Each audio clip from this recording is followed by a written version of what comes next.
Did you know that in the 16th century, people believed that if you sneezed with your eyes open, your eyeballs would pop out? Seriously, close one eye just thinking about it. Back then, a sneeze was seen as a sign your body was expelling demons, earning you a chorus of, "Bless you," which probably meant, "I hope your eyeballs stay in place."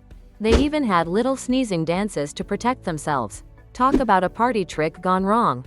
Next time you feel a sneeze coming, thank your eyelids for their loyal service. What's the craziest old belief you've heard? Drop it in the comments.